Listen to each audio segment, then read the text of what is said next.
खुलुमबाय बे समाव नोंथांमोननि सेराव लानानै फैदों मोनसे खौरां बिटिआर हालामाव 300 फरायसालिफोरा थाबैनो लुफुंजागोन बे बाथ्राखौ बुंदों जलेन दैमारि।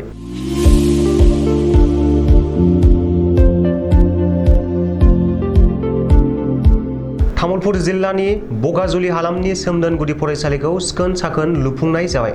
सोरखारनि मददजों आबुङै लुफुंबाय सोमदोन गुदि फरायसालिखौ आरो बियाबनि एमएलए जलेन दैमारिया बेखेवनानै होबाय।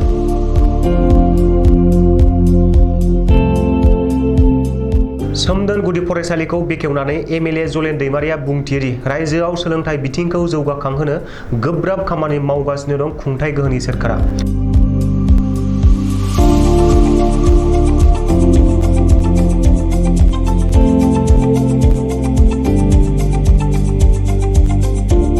बिटिआर हालामाव गुदि फरायसालिफोरखौ समायनायै लुफुंनो थाखाय आसाम सोरखारनो जुनियायै 300निबो बारा फरायसालिफोरनि थाखाय रांनि पेकेजखौ होनाय जादों आरो बेयो थाबैनो मावफुंजागोन। बेजों लोगोसेनो आथिखालाव आसाम सोरखारा 3000 गोजौ फरायसालिफोरखौ खेबसेनो लुफुंनो बिथांखि लानायाव बिटिआर हालामनि गोबां गोजौ फरायसालिफोराबो लुफुंजागोन होनना बुंथिदों एमएलए जलेन दैमारिया।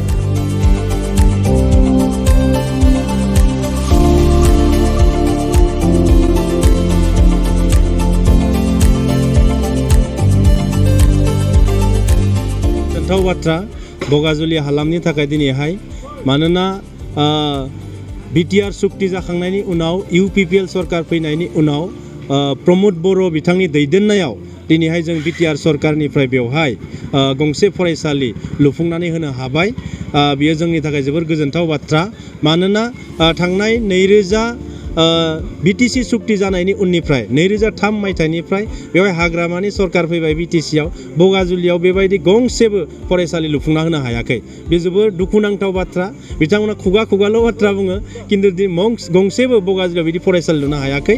खिन्थु जोङो इउपिपिएल सरकार फैनाय लोगो लोगो गंसे मोजां फरायसालि जों बेवहाय लुफुंना होनो हाबाय प्रमोद बर' बिथांनि दैदेननायाव। बेनिखायनो तामुलपुरनि आङो एमएलए हिसाबै आरो बगाजुलिनि रायजोफोरनि जानानै प्रमोद बर' बिथांनिसिम मानगोनां बिथांसिम रोजा रोजा साबायखर बावदों। जोङो बे ओनसोलफोरनि जेसेबां फरायसालिफोर दङ गोबां बे ओनसोलनि नङा तामुलपुर समस्ति बा बिटिआर ओनसोलाव एसेबां गोबां फरायसालिफोरा दासिमबो जोङो लुफुंजोबनो हायाखै। बेखायनो आसाम सरकारनिसिम बिटिआर ओनसोलनि फरायसालिफोरखौ लुफुंनो थाखाय एक्सट्राके पेकेज आरो फरायसालिफोरनि मुंखौ होनाय जादों। दा बियो रिसेन्टलि गोबां फरायसालि लुफुंजागोन। 300निबो बारा रिसेन्टलि फरायसालिफोर माखासे फैगासिनो दङ लुफुंजानो आरो बेनिखायनो जोंनि आसाम सरकारनिफ्राय फैबाय थानाय समाव खेबसेयावनो 3000 हाई स्कुलफोरखौ लुफुंनायनि थाखाय बिथांखि लानाय जादों। दा बेखायनो बिटिसि ओनसोलावबो गोबां हाई स्कुलफोरा लुफुंजागोन आरो स्पेसियेलि बगाजुलियाव बिदिनो 2-3 स्कुल दंबावो बै स्कुलफोरखौबो लुफुंनायनि बेबस्थाखौ जोङो खालामनाय जागोन।